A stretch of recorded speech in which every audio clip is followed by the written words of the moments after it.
പൂർവാഗ്നേയീ ദക്ഷിണാ ച പൂർവാഗ്നേയീ ദക്ഷിണാ ച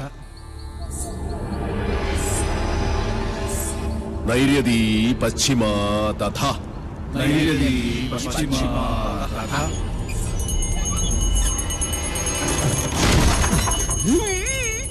വായവീ ചോത്തരൈ ശാനി വായവീ ചോത്തരീ ശാനി ദിശാ അഷ്ടവിമാ സ്മൃത ദിശാ അഷ്ടവിമാ സ്മൃത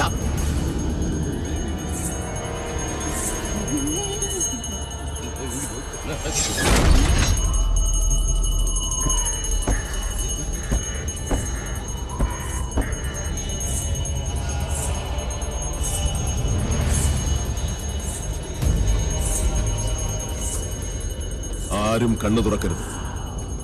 എന്ത് ശബ്ദം കേട്ടാലും ജപം നിർത്തരുത്. ചോര കണ്ടാൽ ഞെട്ടരുത്. ധീരരായ എന്റെ ശിഷ്യന്മാർ പോലും ഭയന്നിരിക്കുന്നു. ഇനി മതിയാക്ക നിന്റെ വായ്പാട്ട്. ആയുധപ്രയോഗം ബ്രാഹ്മണനെ വിധിച്ചിട്ടുള്ളതല്ല. എങ്കിലും ഞാനത് ചെയ്യും. അറുത്തെടുക്കും നിന്റെ നാവ് ഞാൻ. നീ മുടിയഴിച്ചിട്ട് കൂളിയെപ്പോലെ കൂവി ആരെയും നീ പരിഹസിക്കില്ല. ഓം വിശ്വകർമ്മണ്യേ നമഃ. ഇനി നിന്റെ നാവ് ചലിക്കില്ല.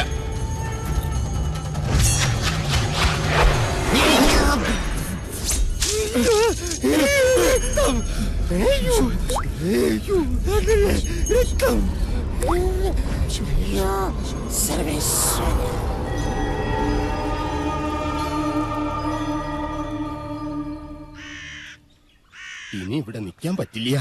രാത്രി ആയിക്കഴിഞ്ഞാൽ യക്ഷികളുടെ ഫാഷൻ ഷോ കണ്ടു മടുത്തു. ദാഹിക്കുമ്പോ ഷാർജ ഷേക്ക് കുടിക്കുന്ന പോലല്ലേ രക്തം കുടിക്കുന്ന ചരക്കകത്ത് കൂടിയിരിക്കുന്നത്. ഇനി ഞാനിവിടെ നിന്നാൽ എന്റെ ജീവിതം വവ്വാല് ചപ്പിയ മാങ്ങ. അവിടെ നിൽക്ക. തിരിഞ്ഞു നോക്കില്ല ഞാൻ. ഇതുവരെ ചെയ്ത പണിയുടെ കൂലി ഈ ഓട്ട് കിണ്ടി കൊണ്ട് അഡ്ജസ്റ്റ് ചെയ്യാന്ന് വിചാരിച്ചു. മുതലായിട്ടല്ല. കൂലി തന്നില്ലെങ്കിൽ തച്ചന്റെ ശാപം നിങ്ങളുടെ തലയിരിക്കും. എന്നാൽ വരട്ടെ. നീ പോവില്ല രൗത്തമ. ഗുരുവിന്റെ സമ്മതമില്ലാതെ നീ മനയുടെ അതിർത്തി കടക്കില്ല. കടന്നാൽ നിന്റെ രണ്ടു കാലും തളർവാദം വന്ന് ശോഷിച്ച് ഈർക്കിൽ പോലാകും. ശിഷ്ടകാലം ഭൂമിയിൽ പാമ്പിനെ പോലെ ഇഴഞ്ഞു നടക്കുന്നീ. ഓർത്തു നിൽക്കുക. അതിനോട് ആരാ പോന്നെ? അളയാ നിൽക്ക. ഞാൻ എന്നെ കൊന്നിട്ട് പോരെ. നോക്കുക. നിന്നൊക്കെ ഗുരു കൊണ്ടുപോകൂടാ. എന്റെ മുത്തച്ഛൻ കോപ്പൻ. അയാള് പണിത വീടാത്രേ. അന്നേ രണ്ട് ഉത്തരവും ഇതിന്നൊരു തൂണും അടിച്ചു മാറ്റിയിരുന്നെങ്കിൽ ഞാൻ ഇങ്ങനെ കിടന്ന് ഈ യക്ഷിപ്പറമ്പ് തൂക്കേണ്ട വല്ല കാര്യം ഉണ്ടായിരുന്നു. ഇപ്പൊ ഈട്ടിക്കും തേക്കനൊക്കെ എന്താ വില?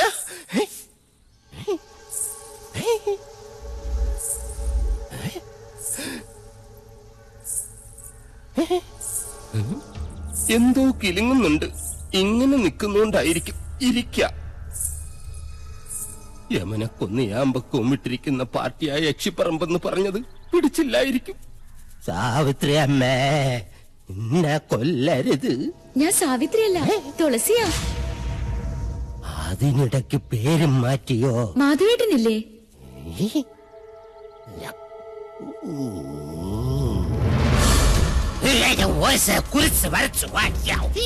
അടുത്തു വരരുത്. അടുത്തു വന്നാൽ പേടിച്ച് മൂത്രമൊഴിച്ചു കളയും ഞാൻ. മാധവേട്ടൻ എവിടെ? മാധവേട്ടൻ എവിടെ? മാധവേട്ടനോ?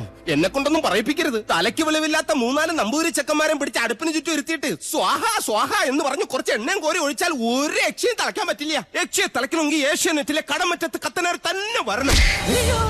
അത് നിനക്ക് എങ്ങനെ അറിയാം? ഞാൻ കത്തനാർ സീരിയലിൽ കണ്ടിട്ടുണ്ട്.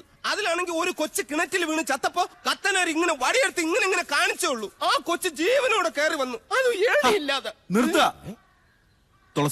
തുളസിയെ കൊണ്ടാക്കാൻ ആരും വന്നില്ല. വരിക.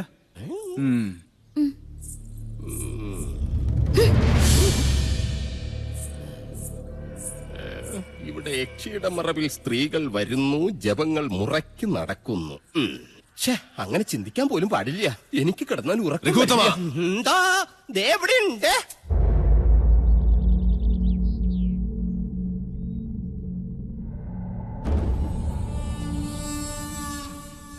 ഒന്നും എടുത്തു ചാടി അങ്ങോട്ട് ചെയ്യണ്ട. ക്ഷോഭിക്കേണ്ട നേരമല്ലിത്. നെല്ലൂർ മണ്ണ് ഉണ്ണി നമ്പൂരിക്ക് വേണ്ട ജയ. ആ മോഹം മനസ്സിൽ അങ്ങോട്ട് മുറിക്ക. അച്ഛാ, രാജീവൻ വല്ലാതെ അങ്ങ് മോഹിച്ചുപോയി. എന്റെ മോളെയോ ചെമ്പ്രയിലെ മണ്ണോ? അല്ലാതിപ്പോ ചെമ്പ്രയിലെ പെണ്ണും ചെമ്പ്രയിലെ മണ്ണും രാജീവിന് വേണം, അല്ല രാജീവ? ഗൗരി എവിടെ? ഗിരീശൻ എവിടെ? ഞാൻ പറയുന്ന അവർക്ക് മനസ്സിലാവൂ. ഗിരീശ, ഗിരീശ!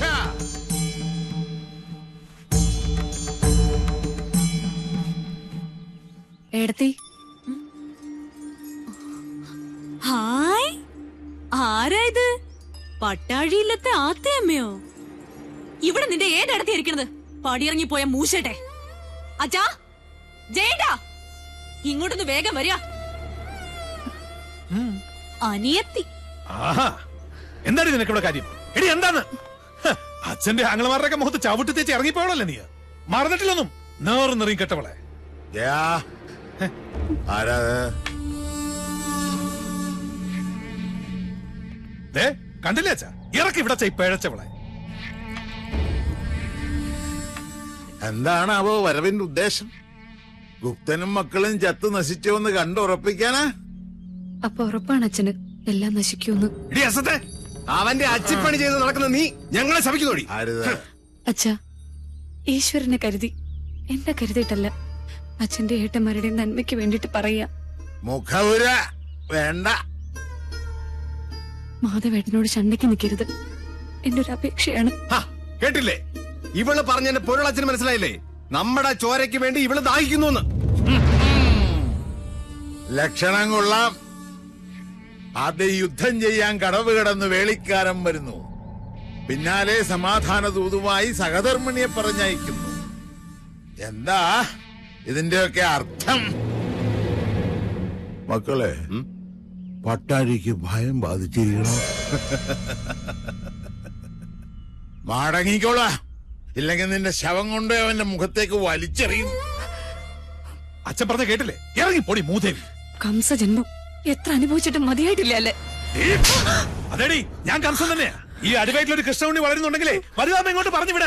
ഈ ജയൻ ഇവിടെ തന്നെ ഉണ്ടാവും. ബാക്കി അവനോട്. അത്രയും ആയുസ് നിനക്കില്ല ജയ. തൊടില്ല നീ. വഴിതെറ്റിയിട്ടായാൽ പോലും ജീവിതത്തിൽ ഒരിക്കലും ഇനി ഈ മുറ്റത്ത് കാലുകുത്തരുത്. മനസ്സിലായോ? അനന്താ, ഇത്രയും വണ്ടിയിലേക്ക് കൂട്ടുകൊള്ളു.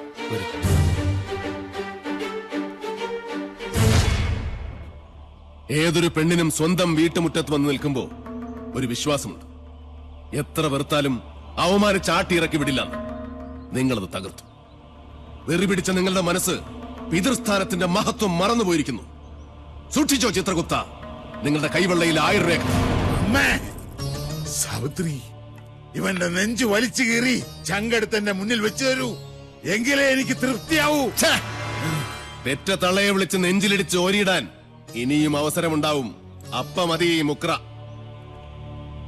ഓ, ഇതാണല്ലേ ആ മാതാമഹൻ, കാരണവരുടെ വാടക കൊലയാളി.